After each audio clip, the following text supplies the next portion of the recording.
Wonderful. I think we are We are live. metaphysically and physically live. Yeah, speaking of which, what's that title about? I'm not even aware of the topic that you planned for this. No, I was like, what should I call this one? And I was like, let's call it the unbearable lightness of being. Do you think it's more light than heavy or dark? What kind of light are you using here? Well, it's the title of some art house film that I liked and I never bothered to go see. So you didn't actually even see the movie. You just you literally just like the No. title. Yeah, I like the title. It's going to be something like some depressed, semi-alcoholic Okay. European writer Yeah. talking about how just being alive is so beautiful, it's intensely painful. Yeah, just like drawn out scenes with subtitles in yellow. Yes, I don't know how people get away with this shit, like when you watch these French art house things and it's just people in rooms smoking, they're half naked, they're wrapped in the bed sheets that they've been fornicating furiously in. They're covered in each other's fluids and they're like, well, what is life? Let me Yeah, tell you a story. My mother, when she would cook the sausages, she ignored me. I never forgot the way it made me feel. And that scene goes on for like 17 yeah. minutes. There's no difference in tonality or movement or just the same sepia yellow tint, Yeah. But And the point of it is like how we're just trapped in love and they never really escape love. And that's like, fucking hell. This film has been made 67 times now, you pretentious fucks.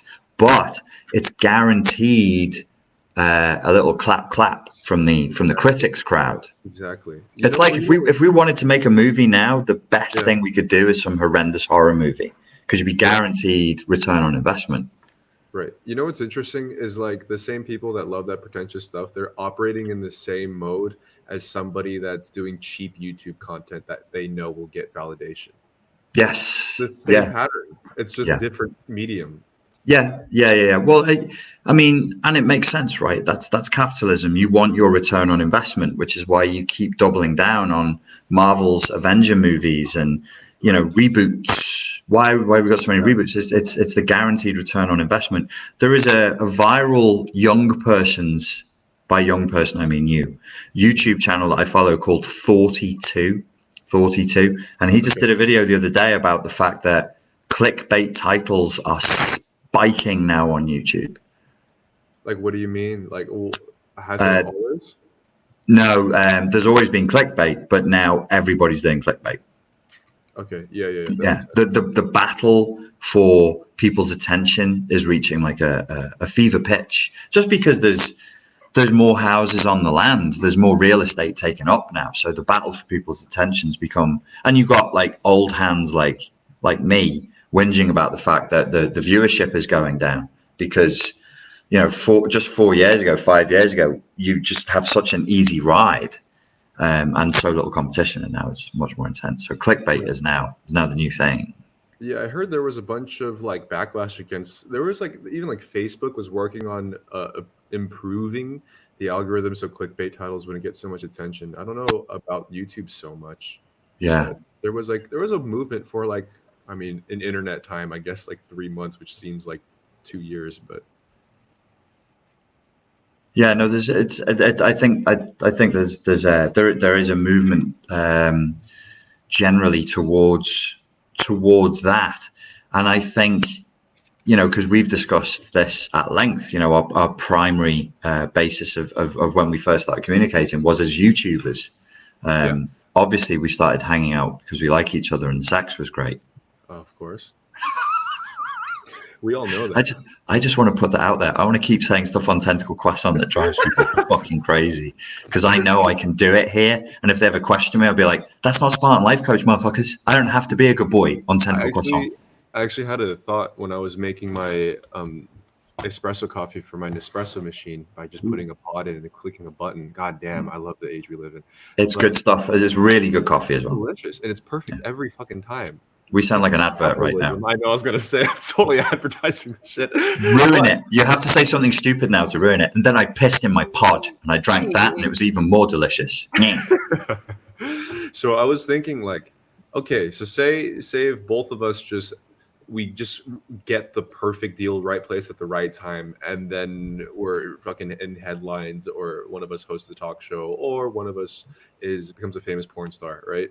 They're gonna go back in these technical croissants to try to find something to use Yeah. against us. Yeah. Yeah. Yeah. What have we said, Pierre? What have we said? What could we say? You've pretty much said all of it. You said something. Yeah. You say something every stream, I think. Yeah, that's good. That's good. I came up with a really good video the other day, and I can't remember it, but I was like, stop trolling. There is this tendency inside of me. It's like it's a little bit of emotional immaturity where I was like, I had this perfect video that the argument of which you couldn't argue against unless you just straw manned me. And it was going to really piss off, both people who identified as straight and people who identified as gay. And I was like, that's perfect. It's just beautiful. It's like psyops. It's like a psyop weapon. Because that's basically what I'm doing now with my content. I love that shit. And but the thing is, YouTube is the perfect platform to make content like that. Yes. Yeah. But it's not, that's where my sort of thing as a YouTuber is like, it's not really my job. And as fun as that would be, that's like a personal indulgence, because I'm like, I want to shove people's own stupidity and lack of logic back in their faces and go, you use words to create an argument, and if we actually look at your argument, it defeats itself. Yes, it totally defeats itself. So I wanted to do the whole, like a funny deconstruction of sexuality, where by definition, if you say that you're straight and you're heterosexual, then I had this really good, I've lost it now, but it basically implied that you were fundamentally, that you were gay. And if you said that you were gay, that meant that you were actually straight. Please remember this, because I'm really curious to see how this thing turns but out. It's kind of like, it's like it was postmodernism, but with like social deconstructionism, but with stand-up comedy. So it was going to be funny as well. Yeah. And then I was like, you can't, because of the way the channel has gone, like I have people following me. That's true. Just you can't do that. It's not responsible. By the way, I totally mentioned your Coney video on my last live stream. I don't mind that you did that, except I'm quite vain now, where I wasn't back in 2012, and I'm a fat mess there. Oh, fuck. Yeah, I'm sorry. I don't mind, Pierre. People can see me like fat and depressed, so they know that, I'm not playing. I really did go into recovery. You were fat, depressed, but right. Yes. And that was what I brought up, because I brought up the whole idea of the amount of inauthenticity in the mainstream culture, but also in videos. And I was trying to think of like a particular event that was monumental in terms of being exposed that it was a total farce. Yeah. And it was like the perfect situation where the dude ended up running, stripping naked, screaming at strangers in the corner of San Diego somewhere. Because of people like me. I mean, because of people like me, and there was a Ugandan journalist that I teamed up with, and we wrote blog posts lampooning him. And it wasn't just us, but we were like spearheading this backlash, just saying how utterly ludicrous it was what they were saying, and what total shills they were for the CIA to just go in to Uganda and ultimately Nigeria. As it turned out, they didn't need that. All that they did was they just sent their soldiers there, and everybody went, we're watching fucking Love Island and The Bachelor, and we don't care that there's 2,000 American soldiers in another person's sovereign nation stealing their shit. Yeah. It was great, because me and all of my high school friends, we did our part by buying a $30 package and putting stickers on light posts in order to overthrow an African dictator. That's what we do, homie. It doesn't matter that the African dictator had been missing for 5 years. That's hilarious, man. Stop Coney. He stopped. All the Ugandans were like, are you fucking crazy? We wanted help with him 5 years ago. They were, by that point, they were dying. There was this mysterious disease going around. I can't even remember what it was, but it had, people would just start shaking uncontrollably, children particularly, and then they die. And they were going, instead of Coney, who's gone, can you help us with this thing that's actually murdering us at huge, terrifying rates at the moment? You know what the unfortunate thing is, other than the fact that children soldiers were like killing each other and diseases were taking over the country? What's also unfortunate on our end is that such great videography and filmmaking was used for this video. If you look at the video, it's so excellently done in the same way. Do you remember the Fire Festival? in the Bahamas where, Yes. um, yeah, it was like the best marketing scheme I had ever seen, I think ever, where Yeah. they got a bunch of influencers to post a blank orange Instagram picture, built up a bunch of hype to this exclusive concert in the Bahamas, and they Right. had nothing fucking organized. I love that. People were like dehydrated, I passing love out. that. They became Good. animals, man. Zombie apocalypse, straight up. Good. It was Good. insane. Good. I'm the Heath Ledger version of the Joker on that one. I'm like, I let these narcissistic scumbags tear each other apart. These posturing Yeah. No, I nincompoops. mean, you do think about the crowd that would Yeah. buy the fucking $3,000 plane ticket to get there. I mean, it's kind of funny, man. Well, the Stop Coney campaign feeds into something as well that I think is worth bringing up, which is like we sort of talk about this facile millennial virtue signaling, taking a very complicated subject and then reducing it to something simple, like spiritual materialism, spiritual capitalism, as Zizek would call it. That's actually old. I mean, that's 8 years old, but it's still now.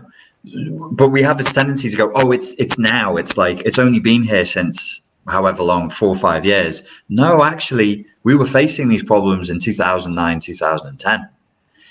Even though we're talking about things as accelerating in technology, I'm not 100% convinced. I think we're being oversold on technological acceleration because it really isn't.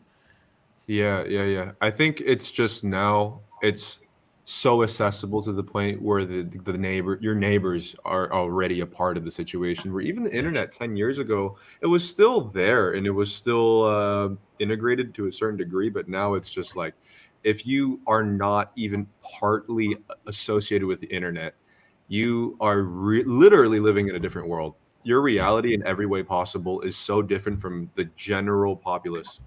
Yes, definitely, definitely. So yeah, the weight of it has grown, the gravity of it has grown, and it's now more ubiquitous, which is, and I Oh, very rarely get a chance to use that I adjective. had this idea that I've mentioned a few times to my Mm. lovely friends that I have fun with, and I was saying that.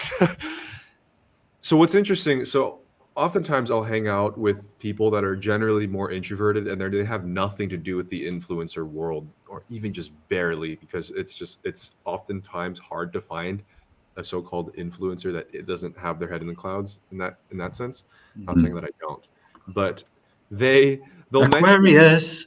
Aquarius. So this is the thing, like they'll mention like they don't really feel like posting on the internet. They don't really want to share that much, but they say it with like a hint of shame and Mm, kind of like yeah, shame for their insecurity to do that. And I was mm, like, hold on, you're actually way more normal and way more well adjusted than I am. It mm, takes a bit of being unhinged to a certain degree to constantly want to put out yourself, your personal life, your appearance, and all of these things daily, especially as a job or whatever the fuck else. And I was like, okay, so here's the thing though. You're saying that as if you're insecure on doing something like posting yourself online. But this wasn't the norm until 5 years ago.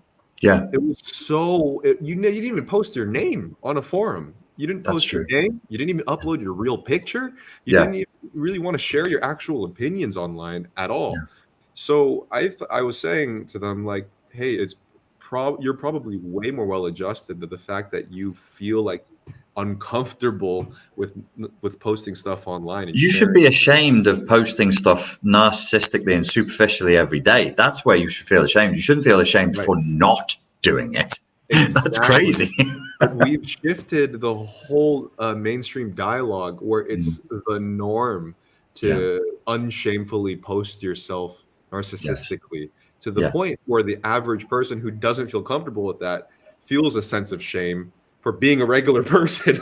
Well, that's why I've tried explaining it to people, and I've never really found a good way of verbalizing it. That when people ask me, is the culture becoming more narcissistic? And I'm like, not in the sense of more NPD personalities being produced, but when we look at like personality disorders, we have clusters of personality traits, and we have different clusters of our personality traits. They're being dialed up and dialed down. Like Mhm. resilience, dialed down, narcissism and self-indulgence, dialed up across millions of people. that's a problem. That doesn't mean, oh, now we have 1 million more NPD people in the community. It means that we have several million people just interacting and behaving in a more self-indulgent, less resilient, less disciplined way, and more reaction seeking. So then I sort of feel like I'm mealy mouthing, man. Isn't the culture becoming more narcissistic? And I'm like, yes, but I've never really found a good way of describing that. Like, in a way, so basically what you're saying is people are amplifying narcissistic behaviors, Right. not necessarily becoming narcissists. Yes, that's right. The types of behaviors that are associated with that's Yes. amplified. Yes, yeah, and more frighteningly, psychopathic behavior. So the more violent, criminally inclined, totally dismissive of other people's feelings, and being totally goal orientated in a very rigid way. That's a little more worrying. Like, narcissism is one thing, narcissistic psychopathy is another thing. But it's like, the technology is great. The connectivity is great. The access to information is great. It's just where are we as the end users up to when we come to this powerful magic? We're not initiates. We weren't taken through some 40-day fasting process where we had to meditate 6 hours a day and clean the temple stairs to see which of us had the moral fortitude to do it or not. It's any slob whose thumbs work can just go, I'll just turn this on. It's a magic that's too powerful. And the slob with weak ego boundaries in the face of that magic, they start warping and changing, and it changes them more than they change it, because they don't have the strength to control it. Right. And in addition to that, it's like, how do you reject the idea of integrating social media in your daily life if all of your friends are posting themselves and they get rewarded for that? They get the attention. They're the ones like getting flip partners left and right, and if they're big enough, they'll get sponsorships left and right, and there are so many external elements that make it look more beneficial than negative, where it's like the person that isn't a part of it at all, they feel like they just have like a boring ass life with nothing that's slightly even interesting in certain ways, sort of, if you put the two side by side. Yeah, I think you're 100% right, and I think like it's that slow march towards something. So I have friends who are my age. They're both 40 or 41, and there's two of them, and I need to be in communication with them. It's about gym stuff. It's about training. One guy I'm seeing face to face for training. The other guy's giving me and the third fellow tips. I've said to both of them, can you please use WhatsApp? I want to take a month-long break. I'm off Facebook and I was off Instagram. They won't stop messaging me on Instagram. They only want to talk to me on Instagram. And I'm like, that's a shift. That's a shift. Right. 40-year-olds previously, I'm sure, like 5 years ago, would be like, I don't fuck it. They wouldn't have even had Instagram. They were just exactly. 5 years ago, that was something for very young people to share photos, nothing else. Now that's where they run their businesses from, because they're both personal trainers. They got to share videos of themselves doing techniques. They got to get the followers, because the followers equal clients. It's like, fuck, you can't escape it now. Yeah, the idea of physical practicality, in addition to that, is like, you can just send a photo there. You can send voice instructions. Then you can live stream at that moment. So at that point, like, you might as well get an Instagram, not only for communication. While you have the profile, you might as well post things. But you're 100% right, because the guy's like, I want to send you a video of how to do a particular chest movement. I may as well post it. And then he can literally go from his post to his DM and go, there you go, and it's done. Whereas otherwise, you've got to go a whole different process through WhatsApp, and nobody else will get to see it. So I want to go to the place where nobody else gets to see it. But of course, they're like, no, I want as many people as possible to see it. So there's this kind of frustration in the communication. And I've just submitted. I've gone, no, they have a job to do. If I want to talk to them and I want to train with them, I've got to be on Instagram. The end. Yeah, so I'm just giving it, because they're right, effectively. Yeah. And another element of this is that I feel like I'm actually encouraging it quite a bit, because say if I want to meet somebody new, right, and they don't have any photos of themselves on their profile, or even if they do, and it's just like pictures of skies, and they're one picture of their face and all of this stuff, you have an obvious suspicion, like, oh, is this like, are they real? like, what are they really about? But then Yeah. it's like, I mean, back in the day, people had to meet each other with a blank slate everywhere, anyways. But now Yes. it's the norm to actually know everything about a person before you meet them. Yes. Yeah. It's inverted, and then you have all this thing of like, because everybody's using filters and everybody's using Photoshop, Yeah. your people's minds are already calibrated to go, oh, they look like this in their photos, so I know they're going to be 30% less physically attractive. This is my theory. This is my hypothesis. So if you post a real picture of yourself, they'll be like, oh, this guy's actually going to be 30% less. I couldn't do it, man. I had to tap out. I was like, I'd rather just not. I just Yeah. can't. To me, I feel like in my own process, I feel like I've done really well. I feel like I've healed from a lot of stuff and whatever, but I find all of that massively, it just winds me up. And I feel like I'm being forced to play some weird boundary breaking game that I just don't want to play. I'm like, no, this doesn't Right. feel like progress Right. to me. It Yeah. feels like you're asking me to go back 10 years. You just got swallowed into a game that you didn't even ask for, Right, man. right, You really right, did. I right, can sense right. that from you. Yeah, And yeah, and yeah. and like, so along the lines of this, with people that I would end up meeting and stuff, I mean, YouTube and social media is like, I would say at this point, 70% of who I really am. It's such a quintessential part of how I live, and Mm, even who I am as a person. I'm just integrated in.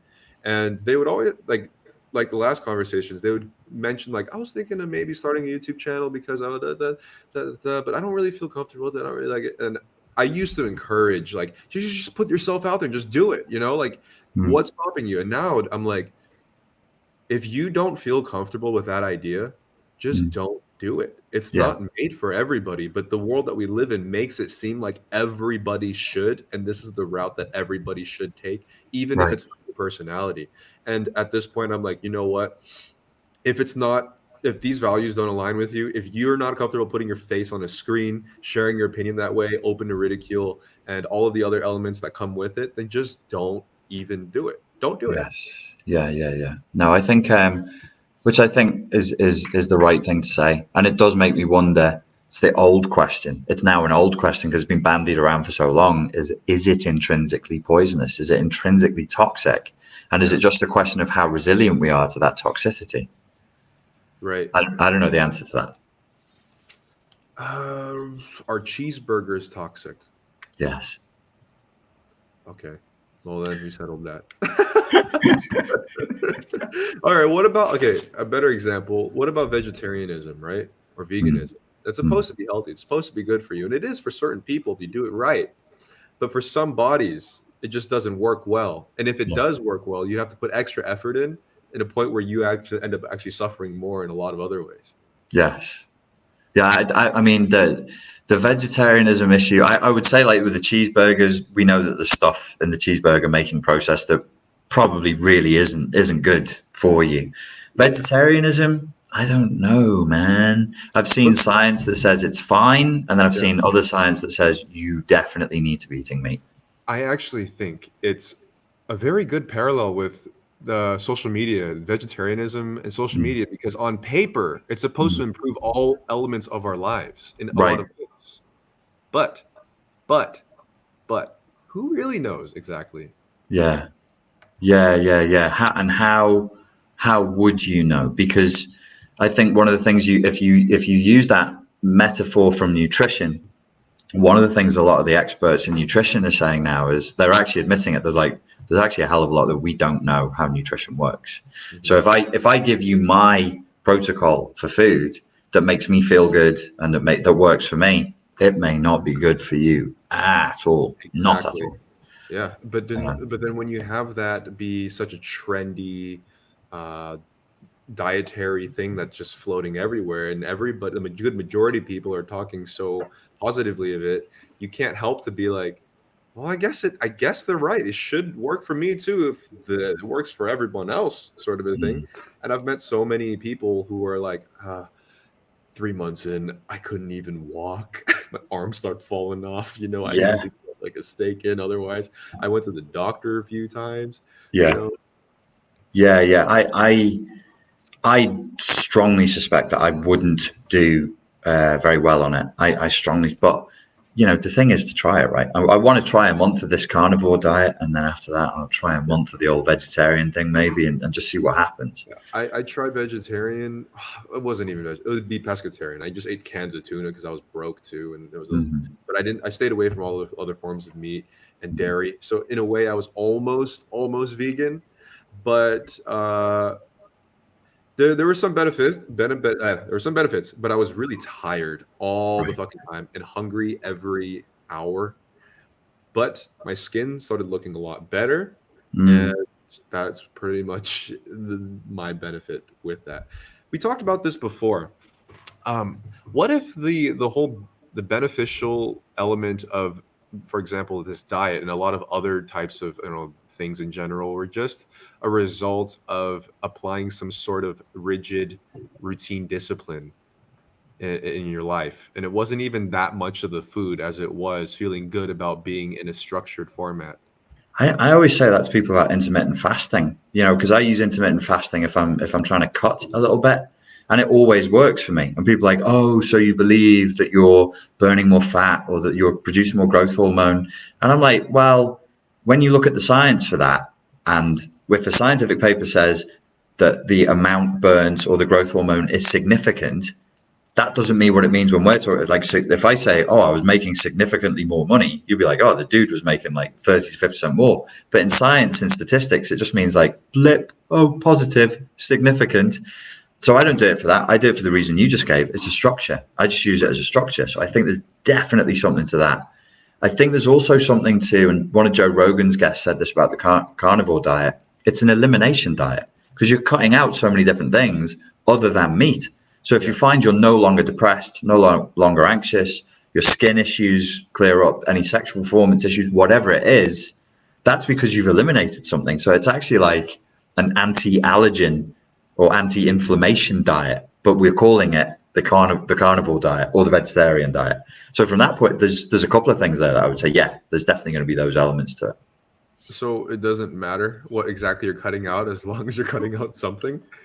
The chances are high, I think, the longer that you stay alive, that the more you're going to develop, the higher the chances are you're going to develop an intolerance. Like you've been around me, I can't touch wheat now, where 3 years ago that didn't mean anything.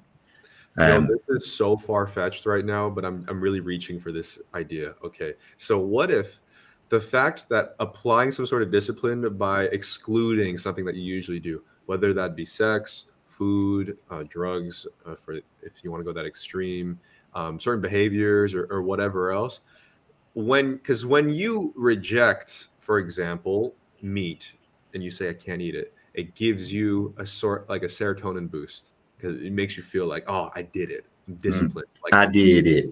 I did it, and then that comes throughout the whole day, and then over the span of a week or so, you're getting these serotonin boosts from exclusion, which in the end can maybe help your immune system and a lot of other bodily functions and stuff like that.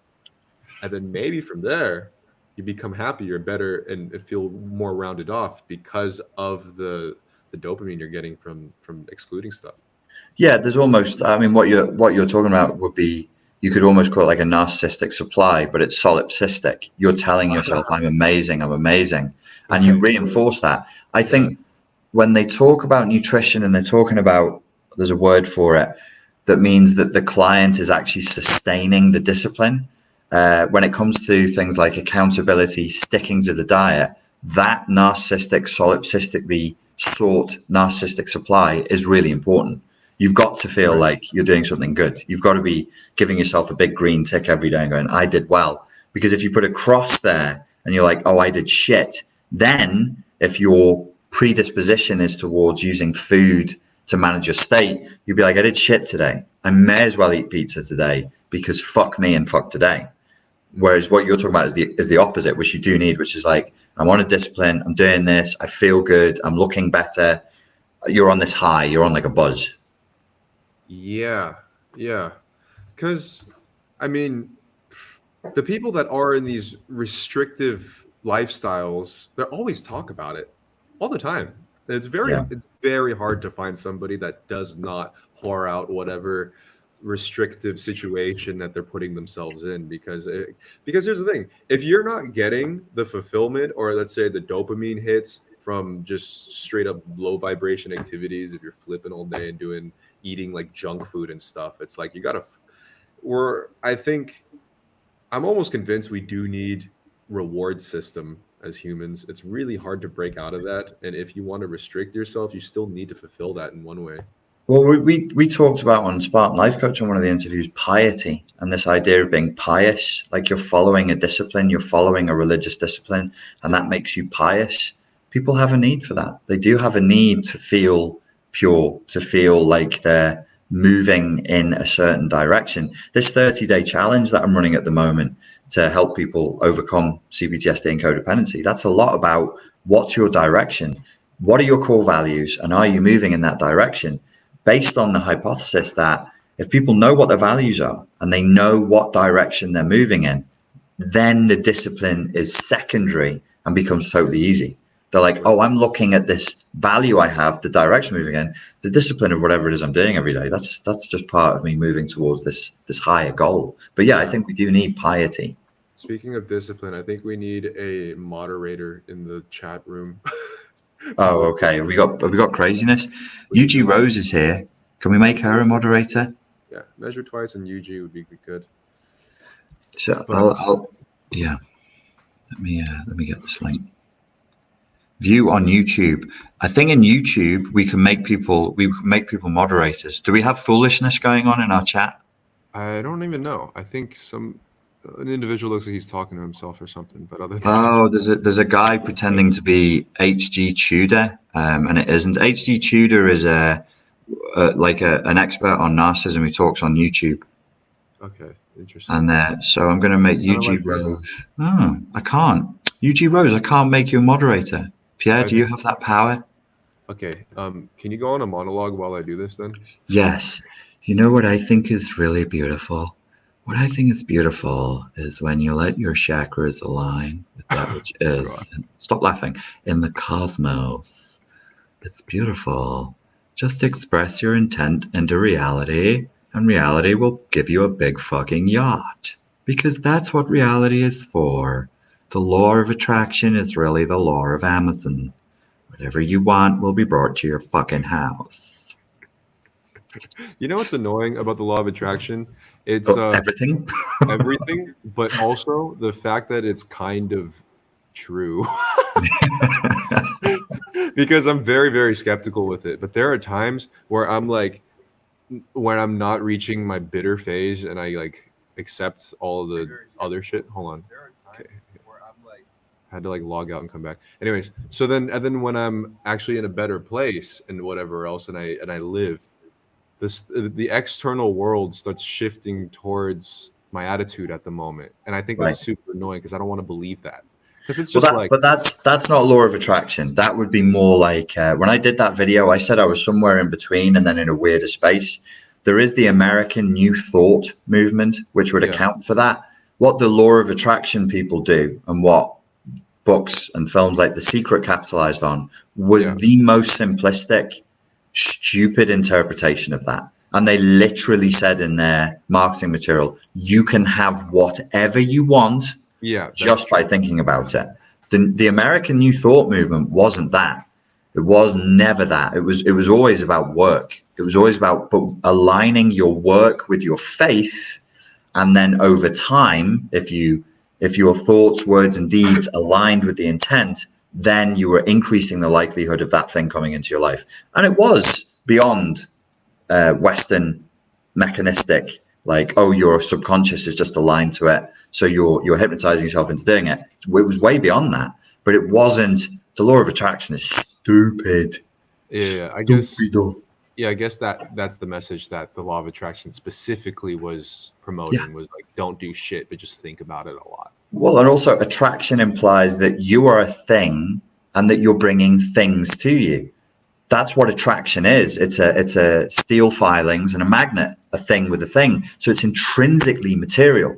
It's materialistic, and it's rooted in the material world. The New Thought movement was based on magical practices like Kabbalah and Rosicrucianism and some of the kinds of things that That is Mr. Crowley true. would talk about. The whole law of attraction thing, it's always spoken in, for example, like in monetary wise or relationship wise, I'm gonna attract a lover or I'm gonna attract some money or like just And if you attract a lover, you're attracting them as an experience for you to consume. It's oh, that's consumerism. right.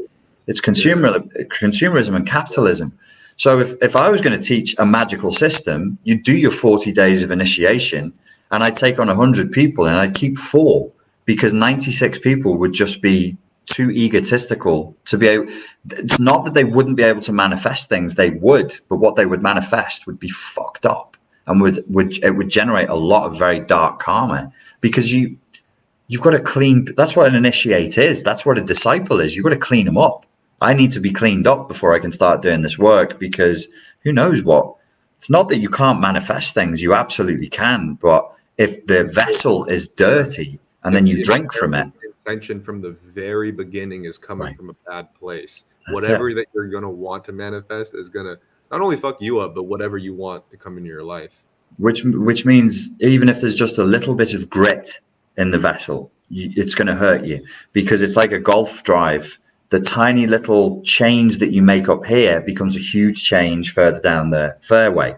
And the fairway might be 10 years. And people will be going, well, so what? 10 years is a huge amount of time. No, it isn't. You'll be there before you know it. And when it's 20 years and 30 years and you had this silly idea, but now you're living with the consequences of your silly idea 30 years later, it becomes hell on earth. It would be real awful stuff. Wonderful. Your wishes are lies. So you got to really clean people up to the point where they've transcended that. Otherwise, it's screwy. And it's not that you're calling things to you. It's that you're becoming the essence of the experience. I know that sounds really, really woo, but unless you become the essence of the experience, you'll never experience it because there's no things. There's only experience, and experience is only now. Whereas law of attraction builds space and time into its model, which is why it's fucked up. It's like over time, then the thing comes to me. And I'm like, no, that's not how reality works. That's not what space squids do, man. You want to be a space squid, then you just experience. If we bring what you're saying into a more earthly realm, say for example, a person wishes, I want to feel great in my body and have a great time and not worry about things, and I want to feel physically amazing and also mentally. If you're coming at that in an unhealthy place and you're not aware of things, you can be given metaphorical heroin, which will cure all of those desires that you just wished for. But if you don't know where to place it, you'll get consumed by the heroin, which means you'll die. Absolutely, you'd be consumed by the narcotic. When you said that, I was like, I probably have a whole raft of questions that would take an hour to get through. To be like, you see, you've encoded your desires into language. I could arrogantly assume that I know what you mean, but I'd be projecting what I mean. When you feel good in your body, I'm like, oh, me know what that means. And I'm like, actually, me fucking don't know because I'm not Pierre. So I'd have to enter your reality and be like, to granular specificity, tell me what that means for you. What does that experience really mean? And even I definitely don't know, and you don't know. And then when you start breaking it down, you'll be like, fuck, that would be step one. We've not even done any work towards manifesting it. The step one is let's get granular about what this actually is. Otherwise, you're going to get something next to it. And I'll be like, why aren't you happy? That's the thing that you said you wanted. And you'll be like, I know that's what I said. Yeah. But actually now I feel weird. How many people have had that? More often than not. When people do successfully manifest, you can tell they feel a little bit ripped off. You're like, they always feel a bit icky because it wasn't. There's cognitive dissonance. They got what they said they wanted, but what they said was a lie, and they didn't know it was a lie. But do you think that there can be a point where a desire of yours can actually lead to something that is fulfilling in general? Yes. Because the pure Buddhist philosophy is saying that desire is the root of all suffering. Yeah. So you could fuck up and you could fall off the bike and you could tumble and you may die, or you may get back up again and do something else. And that fuck up was part of you getting to where you wanted to go. Right.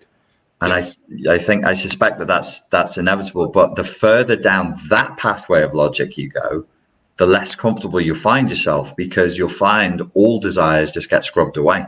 So that's what. Okay. So, what do you mean by that exactly? Because So if you keep following the Buddhist model, yeah, and we're good Buddhists in Vietnam, and there's two of us riding on the bike dangerously. No, there's 16 of us riding on the bike dangerously, yeah, and we fuck up. We hit a pothole because we're trying to get to the cafe. That's where we want to go. But on the way to the cafe where the bad things are, that's where we're going to pick up the heroin.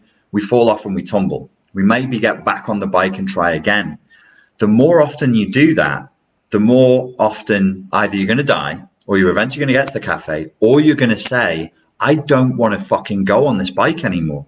I don't want to go to this cafe anymore. That's sannyas. That's the moment of saying, fuck the desire. yeah, fuck the desire and fuck the world of desire. The Buddhists don't just say, fuck the desire or let go of the desire. All mystics, all monks, Christian, Muslim, whatever, would have said, fuck the world of desire. Always. It's never just the desire, it's the world of desire. So it's like, But it's this acknowledgement this world is desire. is there a desire that could be beneficial and fulfilling in Yeah. general? So as you move along that path, we keep it to the strictly Buddhist mentality. Every time you fall off and roll, another part of the scab gets knocked off. You start to get knocked apart, and bits of you start to fall off, and you brush yourself off and you go, I still want to go to the cafe, but where before I wanted all the heroin and all the cocaine and all of the prostitutes, and now I think I'll just take the heroin. And then you fall off again and you go, oh, I don't need that much heroin. I'll take a little bit. And then eventually you start moving towards a place where you go, do I want heroin? Well, no, what I want is the experience. What's the experience? Heroin makes me feel connected. Connected, loved. I'm trying to feel loved. Well, how do I get love? Well, a really efficient way of getting love is giving love. So the next time I fall off the bike in Vietnam, I'm going to just look around and go, who needs love? Jesus, loads of people do. These homeless, like the animals that are strays, they need some food and water. This woman right here who just lost their kids a week ago, she needs some attention. It's oh wow, it's everywhere. That's Buddhism, and that's the mystic experience. Is like, oh, I want to feel loved and connected. What's the best way? I'll give love and connection to other people. Oh, I did it. Okay. So my old joke about it was, if you hit that place, which I never have, I think they're the ones having a really good time. If you're in meditation and you're going, this is fucking awesome, you're like in the best house party ever, on the best MDMA that's ever been made, with the best people, listening to the best DJ, because you're in alignment with real values. You're in alignment with real core values, and you're having a wonderful time. There's nothing better than that. So that's why I said it's weird if you go down that path, because your desires shift and you start to transcend desire to going, oh, I never wanted heroin. Who the fuck wants heroin? Fuck, that could kill me. What I wanted was to feel loved and connected. Interesting. Wow. Okay. And the research backs this, man. It backs it. That a lot of drug addictions are really a way of trying to overcome feelings from childhood trauma. Right.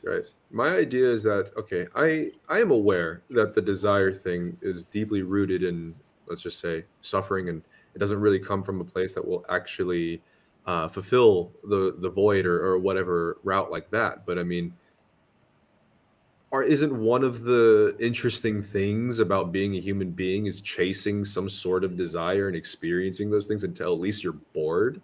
You know, it's interesting until you're bored. Yes. So ennui becomes a necessary part of the pilgrim's path. And it's only really Buddhism that I'm aware of as a mythology of enlightenment, of all the stories, that deals a lot with ennui. There's a little bit of boredom in the Christ story, where he gets agitated and he gets pissed off with people. Not all of those stories made the mainstream Bible. Some of them are apocryphal. He even killed people. Jesus was like, get out my face, shut the fuck up. And if you don't, and he'd zap them and kill them. That didn't get into the mainstream Bible, but he was sick of the world. In Buddhism, we know that he was sick of the world. We know that he was sick of the palace that he was brought up in. He was sick of pleasure, totally sick, nauseated with pleasure and satiation. Yeah. And I feel like I am almost convinced that that has to be a part of the path if you want to follow the route of ridding your desires and reaching a place of some sort of pseudo nirvana, at least, where Mm, I feel like it's almost necessary to go about that so-called hero's journey, indulging yourself in the so-called lower vibrational situations to a point where your body and spirit almost rejects it to that level. Because if you never actually went through any of that or even attempted to go through even just the percentage, you don't have to necessarily just load up on fucking heroin and coke, but like at least a certain element of it, because I mean part of the human experience, it's there to at least be in a part of an element of chaos for a certain degree of time, so you eventually know that this is not what you want. Because this is I think this is the thing that people really leave out of Buddhism when they talk about it, and Buddha in general. They never acknowledge the fact that he had a harem, lived in a fucking palace with kings, queens, and fucked his prostitutes. brains out every day from when he was a child. Right. No one ever mentions that. They just Because it's talk. kind of uncomfortable, Pierre. Someone's sitting under a tree and starving so your ribs are Right.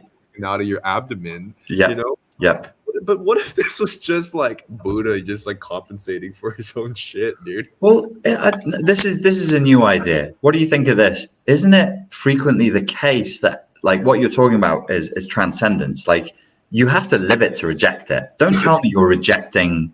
So I've had people say I reject violence, I renounce violence. I'm like, there's never been any violence. I reject the life of biker gangs. You were never in a biker gang. What the fuck are we talking about? Well, you don't get to reject. You don't get to renounce that which you never had. If you've had it and you renounce it, that's transcendence. Everything else is just posturing and spiritual bypassing. Isn't Yeah. there an archetypal story of the Buddha or a new Buddha always being a bit of an asshole? Yeah. Yeah. Because they're the courageous ones who are crazy enough to do the bad thing. Look at Doctor Strange as an example of modern mythology. He's a narcissistic, world-class, multi-millionaire surgeon arsehole. But and of all the disciples that come, he's the one. He's the one that gets picked to be the best of the best because he's the worst of the worst. He's a total dickhead. He's not a good person. He's not a vegan. He's not like... Right. Okay, so I always bring up SoundCloud rap in all of our streams, but why change it? yeah, exactly. So here's a situation. It's like, okay, so many people renounce SoundCloud rap for a really good reason. Like, Mm, I totally agree. Like, Lil Pump, you're just popping Xannies and being idiot on mm, social media. You make mediocre music that bumps really, really hard. mm, But it's like the people that renounce this whole lifestyle and everything like that and condemn it entirely. Sure, it makes sense because it's degeneracy to a certain degree or a very mm, good degree. However, if any of these people even had a slight taste of what it's like to live this lifestyle, mm. I think they'll enjoy it, man. And it would be really hard to renounce. There's a guy. He's an Irish chap called Dylan Moran, and he's a stand-up comic. And he did a whole bit about this, about people who mocked. He mocked rappers for the stuff that they say, and then he mocked people who have a go at rappers for taking prostitutes up to their hotel room and then offering them cocaine. And his whole thing was like, you take a bunch of prostitutes to your hotel room, what are you going to offer them? You can't offer them yogurt. You've got to offer them cocaine. That's the only thing you can. And he says, of course, you're all denouncing it and hating it. You've never had the opportunity to do it. Exactly. That is exactly the situation. Yeah. So you're telling me if you just had the opportunity to have $1 million in cash that day, Yeah. and let's just say your rapper friend, your manager, orders the prostitutes for you, Yeah. or whatever you might want to indulge in, and Mm. also here's some cocaine and heroin. Let's see if you'll enjoy that or not. Yeah. Let's see all these same people go, oh no, not for me. I'm beyond this. The rule is they have to go at least one step into it. Take one bump of it and like get on the prostitute. Because you need to announce when you're not like, when you just see it, it's like no. But you have to even just take the first step, and then you have to say no. I love your rules. One bump, you get on the prostitute. We'll let you get off, but it's one bump. You get on one prostitute, or we're not playing. These are PS rules. Yeah. or get out. And let's see how enlightened you are, dude. Yeah, You know what? If I were to make my version of the Saw films, there yeah, would be no torture. It yeah. would be challenging people and their inner hedonistic drives. That's what I would. Nice. I would watch that. I would watch to see the Yeah, hypocrisy just come out. People like head in the bucket of coke, snorting their faces off. yeah, I changed my mind. This is wonderful. because the Saw movies take bad people, they put them Right. through physical torture to become good people. But Yeah. let's take so-called virtue signaling good people and Yes. giving them not pain, but Yes. pure pleasure, and let's see Yes. how much they can keep it together. Yeah. Absolutely. Yeah. No, I think that's deep, man. That would be like an evil Buddhist mastermind. It's like I'm only doing this to crack open the shell of your ego so that you can Is become that enlightened. evil? So is a situation like that, would that be considered dark or evil? To me, that's more like, to me that's straight from the Zen school of Buddhism, where it hurts, but it hurts so that you can see. And when people talk Buddhism and they talk compassion, they think it's soft. And I would always give the examples from the Zen school. It's like true compassion might be a punch in the face. True Mhm. compassion might be the Zen master cuts your finger off. That's what would happen in the Japanese Zen tradition. If you're posing, if you're posturing, they'll bring you down to earth with, a thunderclap sometimes. It could be a hug. It could be a kind word. That could be the thing to do. But are we trying to make people feel good about themselves, or is enlightenment the goal? Because they're two disparate objectives with two different pathways to them. So no, it's not evil. It's just it's a hard school, but I like it. I think that's great. Because it's like it's not overt and it's not, would that even be considered torture? No, right? If you kidnap people and force them to do it, the police would be very angry with you. Without the kidnapping elements, if you were to just present situations like this to somebody, Yeah. is that torture? Is that evil? What is that? Because you're giving Legal. will, and you give the will too. Like you can and you don't have to, but you could. That I don't know about in the UK, but in America there are laws that protect you from it, and I'm sure UK would follow suit. It would be called, I think it would come under entrapment laws. So yes, the person, huh? Cops will do that. Right. So if they Yeah. fall foul of an entrapment law, the whole case goes out the window. They have to be very, very careful. Like if they're trying to do a drugs bust or get people to bribe them or something, they've got to be really careful. So there are laws that protect you from your own weak, pleasure-loving nature. Yeah, because there was like an undercover cop in high school, their story, and she convinced him, like scrawny nerd boy, to like get her drugs because I mean the boy just wanted her approval, and then like Yeah. arrested his ass. Like that's Right. so evil. That's evil as fuck. That's brutal. evil. Did the case stick or was it thrown out? I think it's stuck, man. I think it is, but it's Yeah. America, so I'm assuming it did. It's different. It's very different state by state, and I wouldn't pretend to understand it because American law is like it's a whole other thing. But yeah, there are entrapment laws that protect you. But it would be an interesting experiment, and also the remit of the experiment would not just be offering people pleasure, but the difference between what people say they are doing publicly and what a person will do if they believe nobody's ever going to find out. Nobody's ever going to know. We set up a situation where they've convinced themselves that nobody's ever going to find out.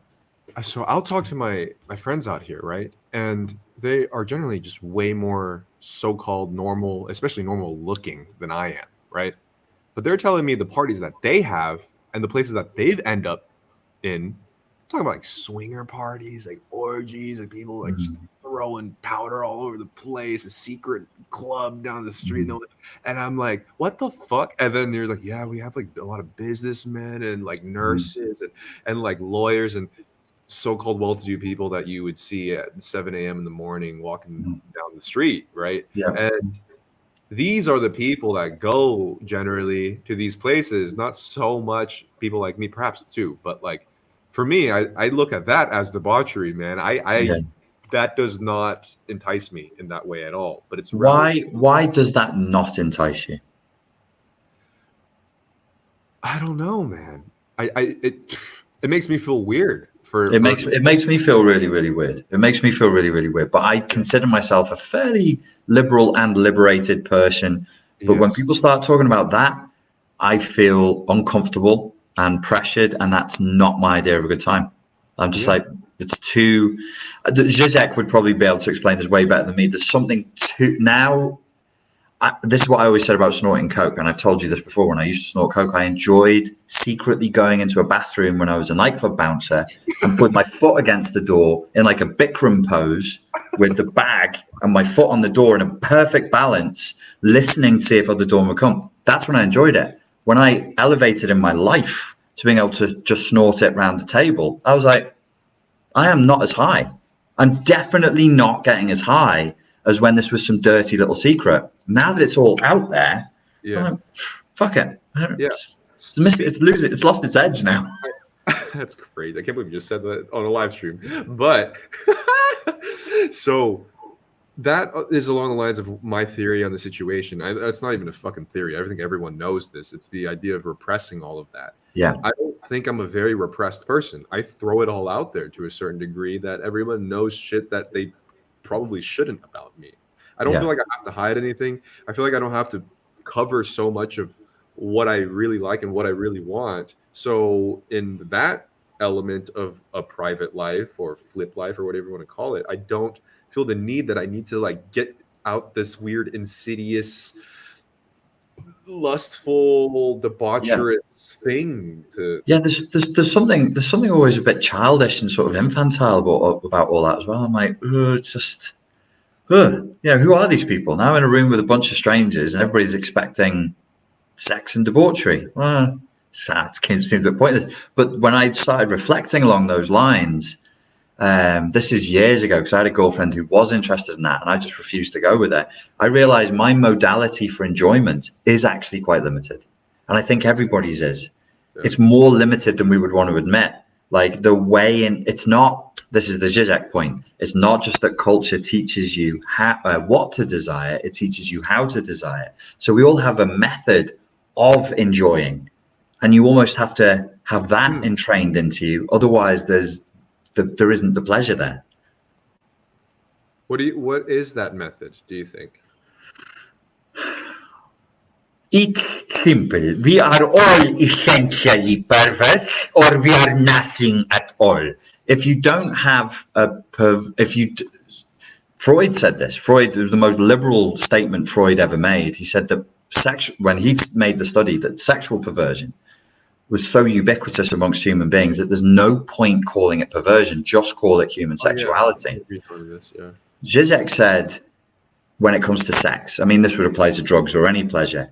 When it comes to sex, it's never just one man, one woman in a room. There's always the presence of a third element, a fantasy. Because if there isn't a third element, if you're not, some fantasies running through your head, it loses the way that he described it was he used the Matrix, and it was part of a documentary about Zizek. I think it's the one that's just called Zizek exclamation mark, I think. And they show you the Matrix sucking out the energy from the pods, and then the energy flows through the Matrix. And what he says is, it's not just that the Matrix needs the energy of the humans in the pods, it's that the energy in the pods needs the Matrix. It's a very nuanced idea that in order to experience libidinous pleasure, you have to go through a matrix of restrictions for there to be pleasure. Because if it's pure right. Yeah, libidinous energy, you're just like, there's no pleasure in it. exactly. And I think within this last year, I got to that level. I got to that Right, point where it right. was just like, finally broke up with a girlfriend. I finally am able to live on my own. I don't need to work no job or whatever else, and I have free time. Let's go. You know what I mean? Like gloves Yeah, off, let's fucking go. yeah, And then by the end of the year, it's just like, oh my God, like what yeah, do I even like anymore? I don't even know if I enjoy this. And now that I just as like right when my birthday happened, I've been making videos every week, just hardcore yeah, editing, restrictive discipline in this way. yeah, I feel great. I feel yeah. so much better than I did. Yeah. Yeah. Yeah. Weird. People say to me about working for myself, and they're like, "Well, you work for yourself. You're your own boss. You've got money. You could go anywhere and do anything. Why do you keep working?" And I'm like, "Oh yeah, check me out in 2008 to 2010. I was up the fucking wall with my Yeah, money, man. but having done it and seen the horror, because it was like I actually ended up in Thailand having the scene from The Heart of Darkness, Apocalypse Now, right, where Martin Sheen goes mad, but he's really having a nervous breakdown because he's an alcoholic, and they filmed it. So when you see him punching the mirror, that's him really having a nervous breakdown. I've lived that, and I'm like, it was frightening enough. Terror. It was terrifying enough to This is see when my you were like, mind. this is when you had all the money and the resources and all that. That's it. I had all the Oh, money, all the resources, could do whatever I wanted, wasn't working to a structure, and I just disappeared. I just like it's not even. It wasn't even destruction. It was like the structure that I had as a personality just went and just became gloop, and it was really frightening because I ceased to be with no why? structure. You just Why does cease. it do that? Because we're not evolved to live a Ah, life of okay. individual hedonistic pleasure. It's not, Yeah. it really is. It's not like I'm trying to make the point of some ancient Greek philosopher, pursue your virtues, don't indulge. Yeah. No, all I'm saying is you'll die. And even if you physically stay alive, your personality is fucked. You will rot. And it's not pleasant. It's not like, oh, this is a joyous act of self-destruction. It's terrifying. It's terrifying. It's miserable. And what I found out when I was in Thailand and in Malaysia is a ton of guys made money and went there. Nobody talks about this, and they kill themselves. It's Really? very, very common.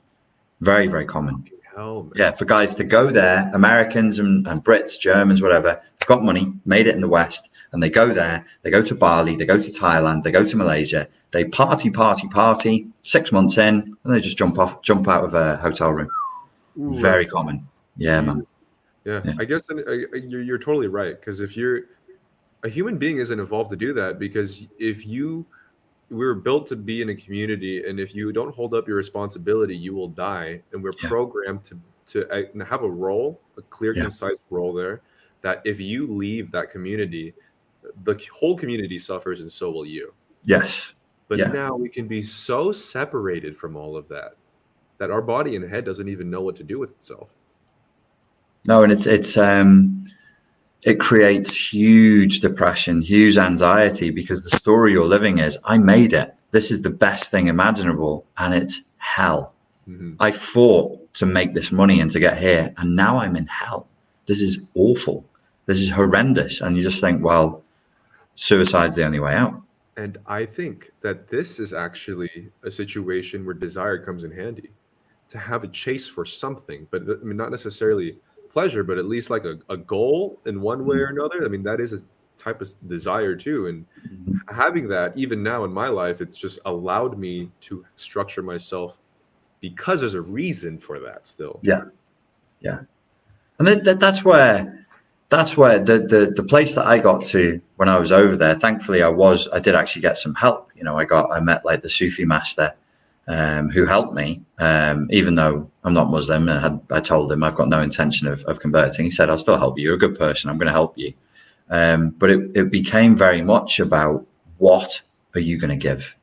What are you going to give?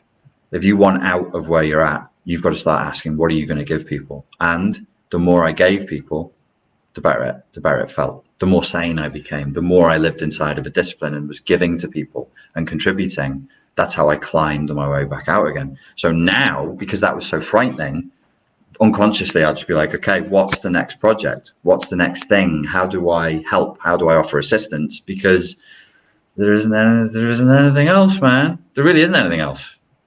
It's nice to fly in a better class of on planes. That's pretty much it. Right. Not worrying about food and rent is good, but other than that, there isn't really. So, Yeah. I almost feel like I was thinking about this earlier, just like I almost feel like things will reward you, or the reality will reward you if you are at least a part of in a communication format with either others in one way or another, and you have to give enough so you're a quintessential part of something. Yes. Yeah. In the Tony Robbins model, he would have said, what we're talking about is contribution is Yeah, one key right. human need, and another one is significance. So Yeah, you there's need to be the guy in the tribe. So you'd be like, okay, I'm happy to be the shaman. I'm happy to be the weird. I'm going to lose out. There are things I don't get to enjoy, but there's certain freedoms I'll get to enjoy, and at least I have a fucking function. I can be that weirdo on the outside who's kind of cracked open, a bit cracked. But then if you need me, you're in pain and you need access to something that's outside of the social construct, you can come through me and I can get that for you. Dude, I love this shaman thing. I wanted to bring this up to you. So the idea and the role of the shaman in general has been fairly. I don't know. I don't even necessarily know if it was universal, but at least way back in the day, it was a lot more common to have a role that plays the shaman. And in the materialistic, scientific first world, it's so obliterated that idea of having some sort of shaman. What are the effects of that? And do we need that still in one way or another? It's Is there? interesting, isn't it, that we made such an effort during the witch trials. The witch trials in medieval Europe, I think, was an effort to weed out all the shamans, all of the witch doctors, all of the wise women, the wise men, the mages, and to kill them and to do it violently so that everybody else got the message. If you fuck with us, we're going to torture you to death. It's going to be bad. In Russia and in Asia, it's communism. It's communism. They did the same thing. And to this day, we discussed this before. There's this fight between the Falun Gong, who are just, it's not some ancient tribe of China. It's from the fucking 1990s. They pieced together bits of Qigong. And if the Chinese government catch them, they torture them to death. You only severely punish that which you massively fear. Why do they fear the Falun Gong? They fear the Falun Gong because they have a genuine connection to that which transcends the Mhm. material world. So you have to have a real fear of names of like the Cathars, the Bogomils, Where all of the Christian mystics. where does that fear come from? Because they won't be able to control as much as they can in terms of materialistically and stuff. If Yeah, that, that's it. It's control. That's why we've had to kill. I need to go soon, and this is going to get deep. We had to kill Christ twice, if you look at the Christian point of view. So okay, he's killed on the cross to fulfill a prophecy, and then his mythology was killed again 200-300 years later, and is killed again and again and every day, because you can't have Christ the rebel who provides an authentic portal to, let's use the sci-fi terminology, another dimension, which is what he's offering. Like yeah, yeah, it's said in the scripture, I'm the light and the way. If you come through me, you'll get to the kingdom of heaven or the house of my father. This is like poorly translated language to say another dimension. If you have access to that dimension, you don't fucking need Netflix. You don't yeah. need social media. You don't, if you're accessing that dimension, you don't really need anything. According to the myths, according to the stories, who knows? You don't even need food at that higher level of consciousness. Your body just ceases to need that as a form of sustenance. So you've got to stop that if you want to be in control. So is there a role nowadays that would fulfill that void? For example, I would maybe say like a musician or something is the closest thing that I can think of, but still even, but I mean, with the type of music, it doesn't do that role at all. And is there a role for that? And could there be? And would it help? It's dangerous. We tend to kill people who try and fulfill that role. Like if you're a politician, a musician, stand-up comic, Yeah. filmmaker, book writer, whatever you want, they tend to get killed. And that was the end of that. I'm trying to figure out how to segue this into something a little more optimistic, man. Yeah, the I think there's definitely a role. There's a huge thirst for it. There's a huge thirst for it. The problem is now the thirst is built so high that if you were like, "Oh, I can help you access that," you'd get swamped. They wouldn't even need to take you out. You would just be swamped. Or we just Californianize the idea and just make it like paid Reiki crystal healers, and then just buy my amethyst, and then you'll have access to another dimension that will tell you to buy more of my product. If there is a secret cabal that wants to keep people locked into the material world.